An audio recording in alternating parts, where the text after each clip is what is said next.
새해를 맞아 그 사랑에 물든 제자라는 주제로 시리즈로 설교를 하겠습니다. 오늘은 첫 번째로 위로의 아들 바나바에 관한 말씀을 함께 나누겠습니다. 사랑은 말로 하는 것이 아니라 물드는 것입니다. 봉숭아 꽃잎에 새끼손가락에 물들듯이 그렇게 자연스럽게 물드는 것이 사랑입니다. 사람은 누군가를 진심으로 사랑하면 그 사람에게 물들 수밖에 없고 또 그 사람을 닮을 수밖에 없습니다. 근데 진실한 사람을 사귀면서 사랑하게 되면 그 사람의 정직함에 물들게 됩니다. 반대로 사기꾼 같은 사람을 만나서 사랑에 빠지면 그 사람의 거짓말에 자꾸만 물들게 되겠지요. 마찬가지로 우리가 예수님을 깊이 사랑하면 하나님의 마음에 물들 수밖에 없습니다. 불행히도 타락한 인간은 사랑할 힘을 잃어버렸습니다. 그래서 아무리 애를 쓰고 노력을 해도 번번이 사랑에 실패할 수밖에 없는 것이죠. 한때 우리의 인생을 행복하게 하고 우리의 가슴을 뛰게 만들었던 그 사랑도 시간이 지나가면 마치 시든 꽃잎처럼 그 빛을 잃어버리고 맙니다. 또 깨어진 사랑은 조각난 유리 조각처럼 우리의 심장을 찌르고 우리의 마음을 아프게 하는 겁니다. 인간은 사랑의 본체이신 하나님과 깊은 사귐을 통해 그 사랑에 물들 때만 비로소 사랑다운 사랑을 할 수가 있습니다. 사랑의 순수 결정체인 예수 그리스도를 인격적으로 만나고 그분의 사랑에 물들 때만 다른 사람을 복음으로 물들일 수가 있는 겁니다. 여러분, 믿음이 커진다는 것이 무엇일까요? 믿음이 커진다는 것은 하나님에 대한 지식이 많아진다는 것이 아니라 하나님을 사랑하다 보니 나도 모르게 그분의 마음에 물들게 되고 그분의 말씀에 순종하게 되는 것, 이것이 믿음이 커지는 것입니다. 성령 충만이란 무슨 입신을 하고 방언을 하고 예언을 하고 신유를 하고 넘어지고 자빠지고 하는 은사만을 뜻하는 것이 아니에요. 그것이 성령 충만의 본질이 아닙니다. 성령 충만의 본질은 내 안에 계신 성령님의 마음에 물들어가는 것입니다. 그래서 성령님의 마음으로 도무지 이해가 안 되는 사람을 이해하게 되고 용서할 수 없는 사람을 용서하게 되고 나에게 상처를 줬던 사람을 위해서 기도하게 되는 것, 이것이 바로 성령 충만한 사람의 진짜 모습인 겁니다. 성령님은 파라클레이토스, 즉 위로하시는 영이십니다. 그분은 인격적인 분이에요. 성령님은 우리의 멱살을 잡고 팔을 비틀어서 억지로 하나님 믿게 하는 분이 아닙니다. 그분은 우리의 마음을 하나님의 사랑으로 물들여서 우리가 자원하는 심령으로 순종하도록 돕고 계시는 영이십니다.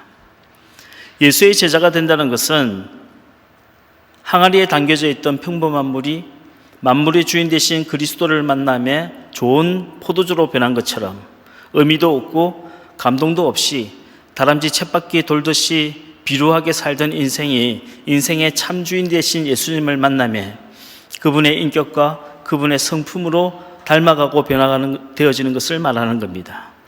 제자화의 목적은 성경을 더 많이 아는 것이 아니라 주님의 사랑에 더 깊이 물들어가는 것입니다. 1세기 초대교회 제자들이 한마디로 예수의 사랑에 물든 사람들이었습니다.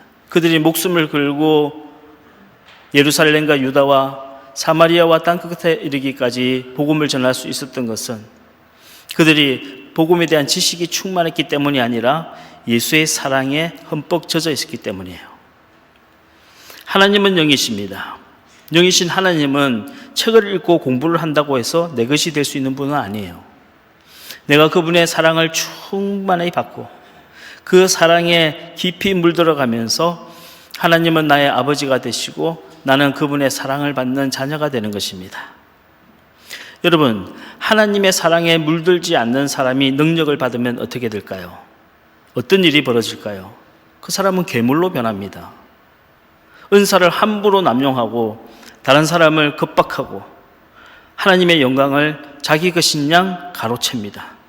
그들은 성령 충만을 입에 달고 살지만 사실은 자기의 욕심을 채우기 위해서 성령의 능력을 이용해 먹으려는 사람들입니다.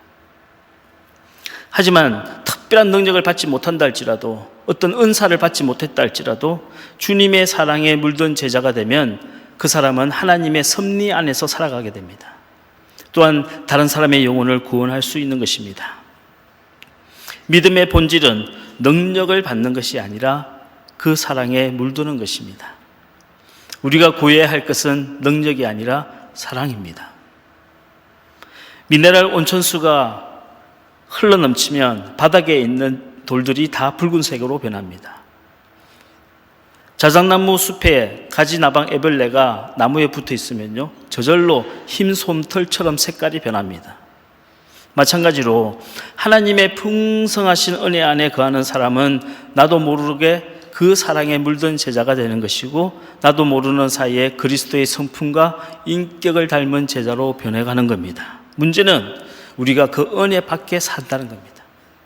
일주일에 한 번 이렇게 교회에 나와서 예배를 드릴 뿐 대부분의 시간은 은혜 밖에서 세상 속에서 살아가기 때문에 우리는 그 사랑을 잃어버릴 때가 많습니다. 그래서 성경은 우리에게 힘써 은혜를 받으라고 말씀하고 계시는 것이고, 그리고 모이기에 힘쓰라고 말씀하시는 겁니다.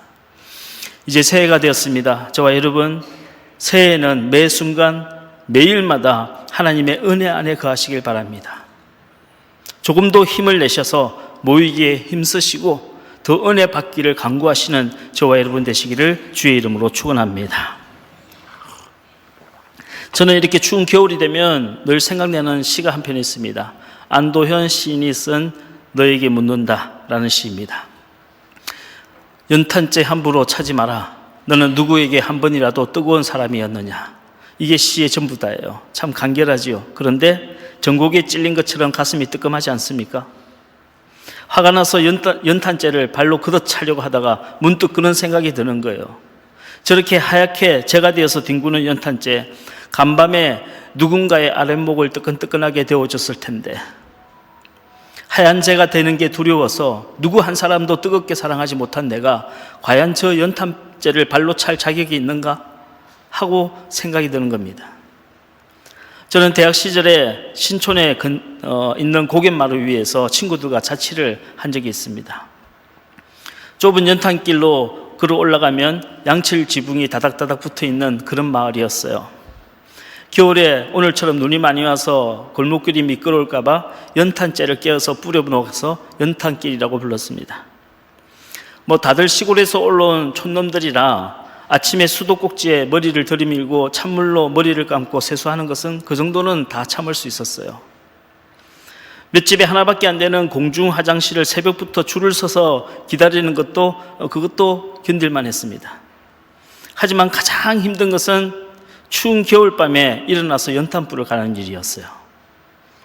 우풍이 들어치는 방에서 잠을 자려면 아궁이 구멍을 활짝 열어놔야 되는데요, 그렇다 보면 초저녁에 넣었던 연탄을 중간에 한 번은 꼭 깨어서 연탄을 갈아야 했습니다. 사흘이 멀다 하고 돌아오는 연탄불 불침번은 저희 학창시절에 가장 힘든 고역 중에 하나였습니다. 하지만 돌이켜 생각해보면 그 시절의 연탄불은 자취생들에게 가장 큰 위로를 주는 존재이기도 했습니다. 연탄불 위에 이제 가래떡을 올려놓고 구우면 어디선가 총각김치도 나오고 숨겨뒀던 콩깻잎도 나오고 어머니가 보내주신 꿀단지 그것도 나오는 겁니다. 연탄불 하나가요, 초대교회의 유무상통한 역사를 만들어내는 겁니다. 노릇노릇하게 구운 그 가래떡을 달달한 꿀에 찍어 먹으면서 우리는 친구들의 얼굴이 연탄불에 발갛게 익은 모습을 보고 운니가 여득해 보일 정도로 환하게 웃으며 즐거워했습니다. 연탄불은 그렇게 자신의 몸을 하얗게 불태워서 고달팠던 자취생들의 마음에 위로를 준 겁니다. 1세기 초대교회 안에도 이런 연탄불과 같은 제자가 있었습니다. 자신을 희생해서 누군가의 마음에 뜨거운 위로를 전해주고 성령님의 마음으로 그 마음을 물들이고, 그리고 연탄이 하얀 재로 끝나듯이 무명의 존재로 사라져버린 제자, 그 제자의 이름은 바로 바나바입니다. 바나바가 성경에 처음 등장하는 것은 사도행전 4장 36절 말씀이에요. 우리 같이 한번 읽어보도록 하겠습니다. 시작. 구브로에서 난 레이족 사람이 있으니 이름은 요셉이라. 사도들이 일컬어 바나바라. 번역하면 유대의 아들이라 하니 그가 밭이 있음에 팔아 그 값을 가지고 사도들의 발 앞에 두니라. 아멘. 바나바의 본명은 요셉이고요, 구브로에서 태어난 레이지파 사람입니다. 구브로는 지중해 동쪽 끝에 있는 섬이죠. 지금은 튀르키예 남쪽에 있는 키프로스라고 불리는 섬입니다. 바나바는 위로의 아들이란 뜻입니다. 히브리어로 바자가 붙으면 아들이란 뜻이거든요. 그러니까 바디메오 하면 디메오의 아들이란 뜻이고, 바요나 하면 요한의 아들, 바돌로메라고 하면 돌로메의 아들이란 뜻입니다. 나바는 위로라는 뜻이니까요, 바나바 하면 위로의 아들이 되는 겁니다. 사람들이 그를 본명인 요셉이라 부르지 않고 바나바라고 부른 이유는 그가 착한 성품과 따뜻한 말로 다른 사람들의 마음을 위로해주고 격려해 주었기 때문입니다. 우리 사도행전 4장 37절 말씀을 한번 읽겠습니다. 시작. 그가 밭이 있음에 팔아 그 값을 가지고 사도들의 발 앞에 두니라. 초대교회 안에는 유독 가난한 사람과 고아와 과부가 많았습니다. 그도 그럴 것이 초대교회가 원래 갈릴리 사람들을 중심으로 형성된 공동체이기 때문입니다. 바나바는 그들을 차마 모른 척 할 수가 없어서 자신의 밭을 다 팔아서 교회에 헌금을 내서 그들을 구제했습니다. 우리 교회도 지난 코로나 기간 동안에 이런 바나바와 같은 분들이 몇 분 계셨어요. 자신의 이름을 밝히지 않지만 구제 헌금을 많이 내어서 그 당시 갑자기 어려움을 당한 교인들, 또 수술했던 교인들을 많이 도울 수가 있었습니다. 척은지심이라고 하지요. 맹자는 이 척은지심을 차마 지나치지 못하는 마음이라고 불렀습니다. 배고파서 울고 있는 아이들을 차마 지나치지 못하는 마음, 가족을 잃고 슬퍼하는 사람들을 보고 차마 지나치지 못하는 마음, 그래서 그들에게 우동 한 그릇이라도 대접해주고 싶어하고 컵라면 하나라도 끓여주고 싶은 마음. 바나바는 고아와 과부와 같은 사람들을 볼 때 차마 지나치지 못하는 측은지심을 가진 사람이었어요. 오늘 본문의 말씀을 같이 한번 다시 읽어볼까요? 우리 24절에서 26절 말씀 시작. 바나바는 착한 사람이요 성령과 믿음이 충만한 사람이라. 이에 큰 무리가 죽게 더하여지더라. 바나바가 사울을 찾으러 다소에 가서 만나매 안디옥에 데리고 와서 둘이 교회에 1년간 모여 있어 큰 무리를 가르쳤고 제자들이 안디옥에서 비로소 그리스도인이라 일컬음을 받게 되었더라. 아멘. 자, 보세요. 성경은 바나바는 착한 사람이요 성령과 믿음이 충만한 사람이었더라 라고 기록하고 있습니다. 여러분은 어떻습니까? 지금까지 교회를 다니면서 성령 충만한 사람이라고 떠올리는 분들 중에 저분 참 착한 분이야 이렇게 생각되는 분이 많이 계시던가요? 솔직히 말씀을 드리면 저는 지금까지 평생 교회를 다니면서 성령 충만하다는 분들을 보면 좀 이상한 분들이 많았어요.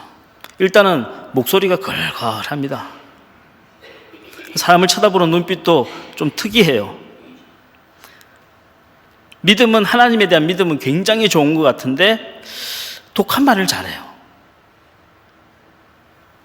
기도를 하거나 찬송을 부를 때는 굉장히 뜨겁게 기도하고 또 찬송을 부르는데 나중에 사람들을 대할 때 보면 또 쌀쌀맞게 대할 때도 있어요. 그런데 오늘 성경을 보세요. 성령 충만한 사람과 믿음이 좋은 사람과 착한 사람이 같은 의미로 사용되고 있어요. 동의어로 사용되고 있다는 겁니다. 무슨 말씀이냐? 성령 충만이 은사와 능력만을 뜻하지 않는다는 겁니다. 성령 충만이라고 하면 그 사람의 성품도 착한 성품이 되어야 한다는 겁니다. 성령님은 우리의 영혼만 구원하시는 분이 아니고요, 우리의 성품과 인격도 바꾸시고 우리의 태도와 습관까지도 바꾸시는 분입니다. 여러분, 믿음은 성품으로 열매를 맺습니다. 태도가 좋아야 믿음에 빛이 나는 겁니다. 습관이 영성입니다. 성화가 곧 구원인 겁니다. 말 잘하는 사람이 믿음이 좋은 사람이 아니라 몸으로 헌신하는 사람이 믿음이 좋은 사람이에요. 주님은 너희의 몸을 하나님이 기뻐하시는 거룩한 산 제물로 드려라 라고 말씀하고 계십니다. 이는 너희가 드릴 영적인 예배니라고 말씀하셨어요. 사람이 말로는 거짓말을 잘해도 몸으로는 거짓말 못합니다. 그래서 제가 늘 말씀을 드리는 것처럼 몸의 용도가 바뀐 사람이 진짜 구원받은 사람이에요. 입으로 믿습니다, 믿습니다 한 사람이 구원받은 사람이 아니라 내 몸의 용도가 바뀌어야 돼요. 몸으로 헌신하는 사람이 진짜 믿음의 사람입니다. 한번 예수 믿고 구원받았으니 구원받은 면허증을 잘 보관하고 있다가 마치 장롱 면허처럼 천국에 들어갈 때 한 번 보여주면 들어갈 수 있는 게 아니에요. 이거는 가짜 복음이에요. 진짜 복음이란 내가 성령을 받고 나의 몸의 용도가 바뀌어져야 돼요. 그리고 과거에 죄 짓던 몸의 용도로 다시 돌아가지 않는 것, 이것이 참된 구원이고 이것이 복음인 겁니다. 새해에는 저와 여러분 모두가 친절한 말투와 배려하는 태도와 좋은 습관으로 믿음의 열매를 많이 맺는 참된 성령 충만한 성도들이 다 되시기를 주의 이름으로 축원합니다. 사도행전을 보면 이 바나바라고 하는 제자가 사도 바울에게 얼만큼 큰 영향을 줬는가 하는 것을 볼 수 있습니다.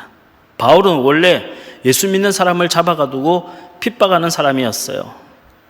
사도행전 7장에 유대인들이 스데반을 돌로 쳐 죽일 때 바울은 그 유대인들의 옷을 맡아 주었습니다.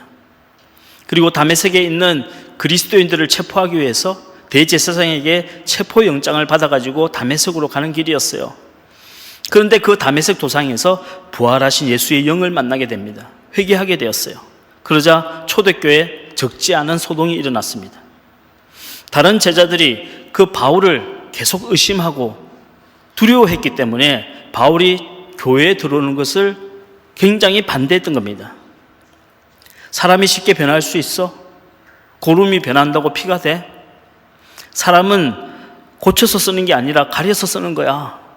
그 바울이라는 사람이 우리 교회에 들어오면 앞으로 교회에 큰 문제를 일으킬 거야. 두고 봐. 제자들의 저항이 만만치 않았던 겁니다. 이때 바울을 적극적으로 변호해주고 그의 회심을 믿어주자고 주장했던 사람이 바로 바나바입니다. 여러분, 사람이 자기 힘으로는 못해도 성령님은 하실 수 있습니다. 우리 중에 과거에 예수를 십자가에 못 박지 않은 사람이 누가 있습니까? 그럼에도 불구하고 성령께서 우리를 변화시켜 주시듯이 지금 바울을 변화시킨 겁니다. 라고 말한 겁니다. 그리고 바울이 의기소침해서 고향인 다소로 내려가 집거하고 있을 때 바나바는 다소까지 달려 내려갔어요. 그리고 바울을 위로하면서 그에게 말씀을 함께 나누고 지냈습니다. 자신의 과거 때문에 괴로워하고 사람들의 반대 때문에 괴로워하던 그 바울을 진심으로 위로해 준 사람, 격려해 준 사람이 바나바였던 겁니다. 함석헌 선생이 쓴 그대 그런 사람을 가졌는가 라는 시가 있습니다. 말리길 나서는 길 처자를 내맡기며 맘 놓고 갈 만한 사람, 그 사람을 그대는 가졌는가. 온 세상이 다 나를 버려 마음이 외로울 때에도 저 마음이야 하고 믿어지는 그 사람을 그대는 가졌는가. 모든 사람들이 다 나를 미워하고 나에게 손가락질할 때 단 한 명만이라도 내 손을 잡아주면서 그래도 나는 너를 믿어 라고 말해준다면 살 수 있습니다. 혹 내가 잘못했다 할지라도, 내가 실수했다 할지라도 마음을 바꾸고 방향을 바꿔서라도 살 수 있는 거예요. 그 한 사람이 없기 때문에 결국 포기하게 되는 것이고 결국 죽음을 선택하는 겁니다. 바나바는 바울에게 그 한 사람이었던 겁니다. 바나바는 바울을 설득해서 자신이 섬기던 안디옥 교회로 데려왔습니다. 그리고 함께 그 안디옥 교회 성도들을 섬기게 되었어요. 훗날 안디옥 교회는 이 바나바와 바울을 최초로 이방인 선교사로 파송하게 됩니다. 기독교 2000년 역사상 최초의 선교사가 바로 이 바나바와 바울이었던 겁니다.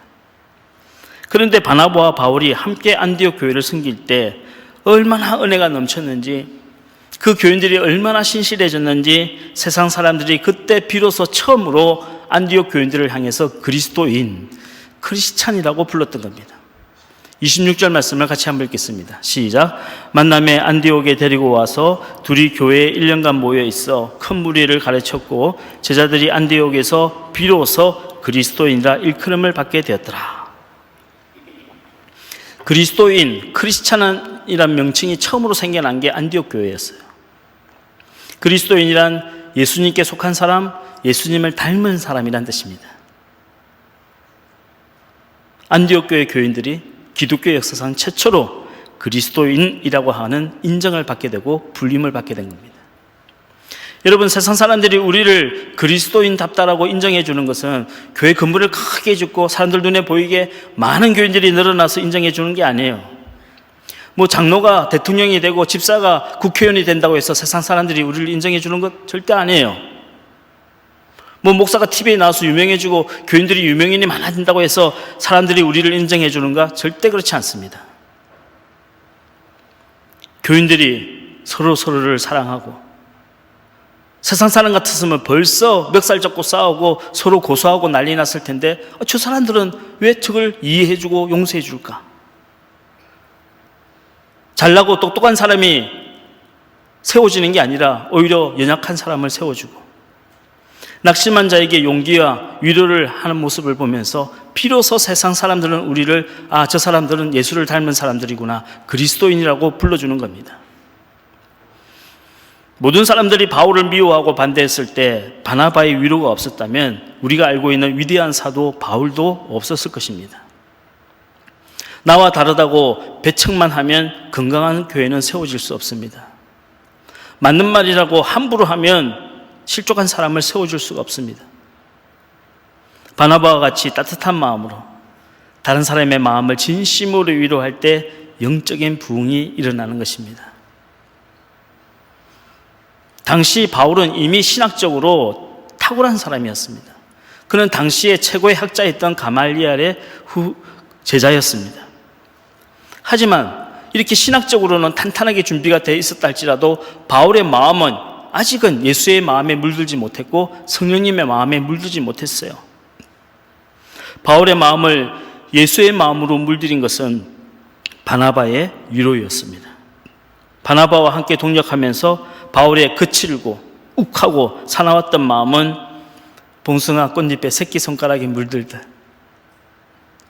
항아리에 평범한 물이 포도주로 변하듯, 자작나무에 붙어있는 애벌레가 흰손틀로 변하듯 그렇게 성령님의 마음으로 변화되었던 겁니다. 여러분, 성령님은 때때로 엘리야의 불과 같이 강력하게 임해서 우리의 죄를 소멸시킬 때도 있습니다. 하지만 이건요, 굉장히 이례적인 경우예요. 특별한 경우입니다. 대부분의 경우에 그리스도인들은 내 곁에 있는 성령의 사람에 의해 꽃잎에 물들듯이 그렇게 예수의 사랑에 물들어가는 겁니다. 그것이 성경적인 변화입니다. 바울은 다메섹 도상에서 부활하신 예수님의 영을 만나고 새 사람이 되었어요. 하지만 바울에게는 여전히 혈기가 남아있었어요. 선교 도중에 예루살렘으로 돌아가 버린 마가 요한을 절대로 용서 못 해줬어요. 우리가 알고 있는 악으로 악을 갚지 말고 선으로 악을 이기라고 말씀하신 사랑의 사도 바울은 바나바와 같은 위로의 사람을 만나면서, 브리스가와 아굴라와 같은 성령의 사람을 만나면서 물들어가고 변화되어진 바울입니다.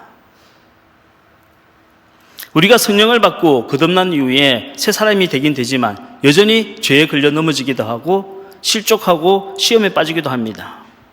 이건 뭐냐? 출애굽한 이스라엘 백성들이 홍해 바다를 건너므로써 완전히 애굽으로부터 벗어나고 자유인이 되었어요. 하지만 애굽에서 물들어 있던 그 노예 근성 때문에 광야 생활하면서도 끊임없이 우상 숭배하고 하나님을 대적하고 원망하고 불평했단 말이에요. 그들이 애굽에서 들었던 물을 빼는데 장장 40년이 걸렸어요. 마찬가지입니다. 우리가 예수님 믿고 구원받았다고 해서 가나안 복지의 자격을 얻는 건 아니에요. 여전히 우리는 죄에 약하고 넘어지고 쓰러지기도 합니다. 하지만 우리 안에 계신 성령께서 우리의 연약함을 도우시기 위해서 말할 수 없는 탄식으로 간구하시고 그 성령님의 도우심으로 말미암아 또 우리를 그리스도의 사랑으로 물들이는 봉숭아 꽃잎과 같은 제자들을 통해서 우리는 마침내 성령의 마음에 물든 사람, 그 사랑에 물든 제자들로 변해가는 것입니다. 이것이 온전한 구원이에요. 저는 봉숭아 꽃잎과 같은 사람이라고 하면 제일 먼저 떠오르는 분이 윤동주 시인입니다. 제가 여러 번 말씀을 드렸지만 윤동주 시인의 친동생인 윤혜원 권사님이 우리 교회에 예배를 같이 드리다가 몇 년 전에 하늘나라로 가셨잖아요. 윤혜원 권사님은 이제 윤동주 시인의 유일한 혈육이었는데 호주에서 오랫동안 사시다가 이제 한국에 딸네 집에 왔는데 일산에 사시면서 저희 교회를 출석하셨어요. 저는 그 권사님을 통해서 윤동주 시인에 관한 이야기를 여러 번 들은 적이 있습니다.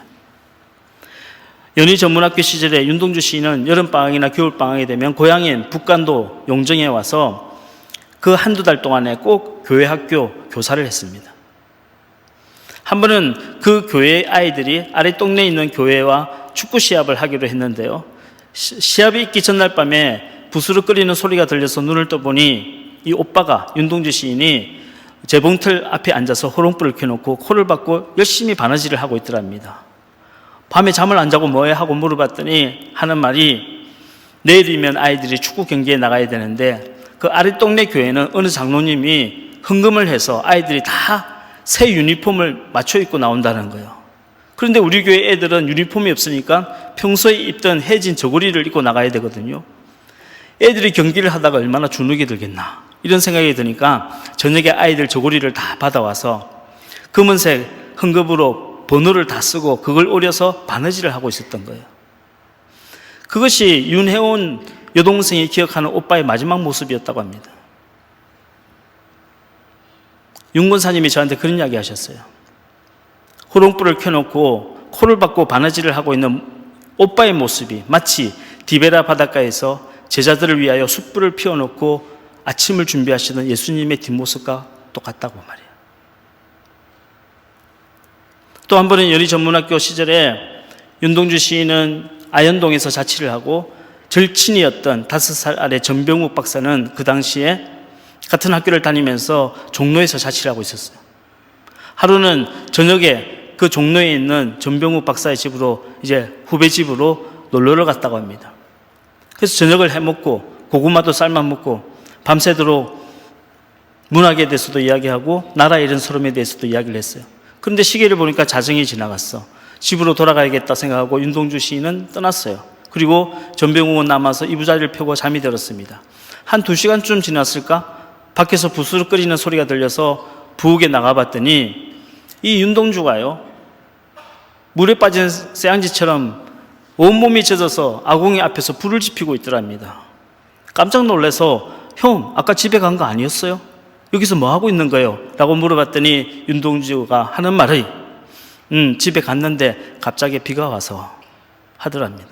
그리고는 얼굴을 돌려서 또 아궁이에 불을 지피고 있는 거예요. 그날 윤동주 시인은 종로에서 출발해서 아현동까지 1시간을 걸어갔어요. 집에 도착했더니 갑자기 비가 오는 거예요. 잠이 든 동생 병욱이가 자다가 감기에 걸릴까 봐 다시 비를 맞고 종로까지 1시간 걸어간 겁니다. 그리고 물에 빠진 쇠양지처럼 아궁이 앞에서 소리나지 않게 조심스럽게 아궁이에 불을 지피고 있었던 거예요. 이것이 정병욱 박사가 기억하는 윤동주 시인의 마지막 뒷모습이었습니다. 여러분, 그 후배가 그 형을 보면서 어떤 마음이 들었을까요? 마치 디베라 바닷가에서 예수님께서 새벽에 일찍 제자들도 모르게 숯불을 피워놓고 물고기를 굽고 계셨던 그 모습과 같이 비치지 않았을까요? 나라를 잃은 일제강점기에 나라도 잃고 소망도 다 잃어버린 전병욱에게 윤동주의 모습은 어떤 모습으로 비춰졌을까요? 우리가 진짜 예수 믿는 사람이라면 저 사람이 나를 통해서 예수님의 모습을 과연 볼 수 있을까? 이걸 고민해야 되지 않겠습니까? 교회의 첫 번째 고민이 뭐가 되어야 되겠습니까? 세상 사람들이 우리 교회를 보고 우리 교인들을 보고 하나님의 사랑을 과연 느낄 수 있을까? 이것이 우리의 고민이 되어야 되지 않겠습니까?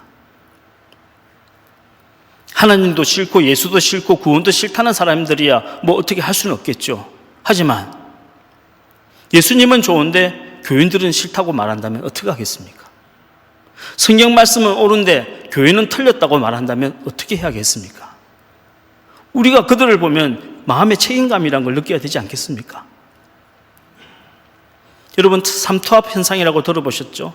이 삼투압 현상 때문에 나무의 뿌리가 흙 속에 있는 수분을 빨아들일 수 있는 겁니다. 예컨대 소금물에 배추를 담궈 놓으면 배추의 숨이 죽는 것도 이 삼투압 현상 때문이에요. 우리 그리스도인들에게도 영적인 삼투압 현상이 일어나야 합니다. 그게 정상이에요.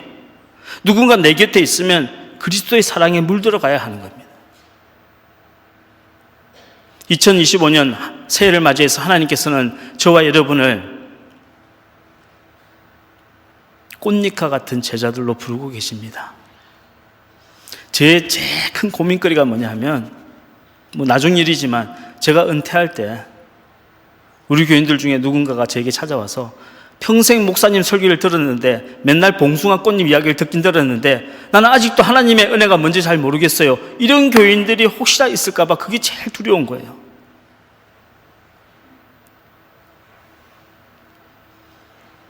저의 가장 큰 소원은 제 곁에 있었던 사람들이, 함께 있었던 성도들이 그리스도의 사랑에 물드는 것입니다. 저와 여러분 모두가 올 한 해 봉숭아 꽃잎에 새끼손가락에 물들듯이 그렇게 주님의 사랑에 물드는 한 해가 되기를 주의 이름으로 축원합니다. 그리고 영적인 삼투압 현상을 통해서 여러분 가장 가까이 있는 사람들부터 그 사랑에 물들이기를 주의 이름으로 간절히 축복합니다.